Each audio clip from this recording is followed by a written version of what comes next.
Jace Lejeune from Gridiron Football. I'm here with one of the top quarterbacks in the entire country in Elijah Haven, and just another reason why he makes me look small once again. Elijah, good catching up with you. I know I called the game for you last year against Episcopal, a rivalry game. You know, able to get the job done and get the win. But let's rewind back to last year, right? It was your first year as a starter for the Dunham Tigers, and you're replacing a pretty good quarterback the year before in Jackson House. So last year, since it was your first year in varsity action, how do you assess your first year as a ninth grader coming out and doing that? I say we did pretty well.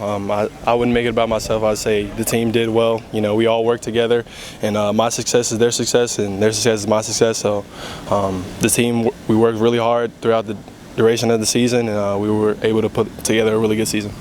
If you had to give yourself a grade from last year, what grade would you give yourself and why?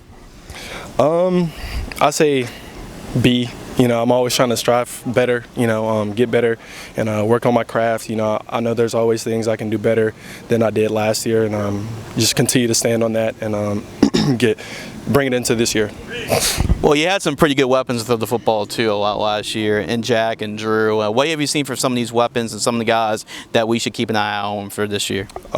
We're young, but we're stepping up. You know, we're stepping up and we're working hard, you know, building that chemistry, and I think that's very important early on between a quarterback and a wide receiver's relationship. So we're ready. Oh, absolutely, absolutely. And then just what do you think's the next step for you to take as a quarterback? I say just stepping into my leadership role. You know, I was a freshman, so last year it was just kind of hard to speak up, you know, whenever I wanted last year. But this year I think definitely stepping into more of that vocal leadership role, you know, being with my teammates more. Do you have a goal for this upcoming season? Is there any number, or just or is it just more of a team-oriented goal for you? Yeah, I say it's definitely more of a team-oriented goal for me. I never, you know, like to make it about myself, but more about the team. And definitely, always the goal is to make it to state and win state.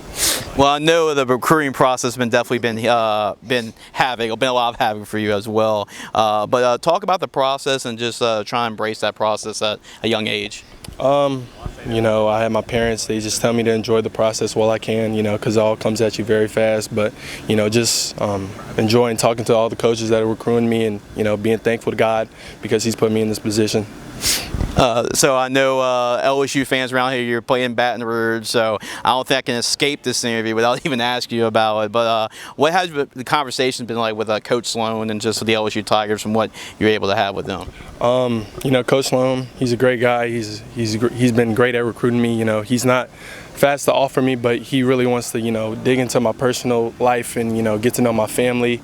And I definitely appreciate that from him. You know, he's constantly, you know, giving me tips on how to, you know, get better and, you know, what I need to do moving forward in my career. Absolutely. And then finally, the last question for you, Elijah. Appreciate your time with us as always after practice. But yeah, what's your message to your classmates, to your teammates, and to really the Dunham Tiger Nation of what kind of team they should expect this year? You know, a lot of firepower from the offense for sure. This is going to be a great season. Come out, support, and go Tigers. There you go. There you go. Elijah Haven, one of the top quarterbacks in the entire country. Class of only 2027, so he's still got a couple more years left. But I'm sure the Dunham Tigers are going to be enjoying every single year that number 5 is on their center. For more of our content, make sure to go to gridironfootballusa.com.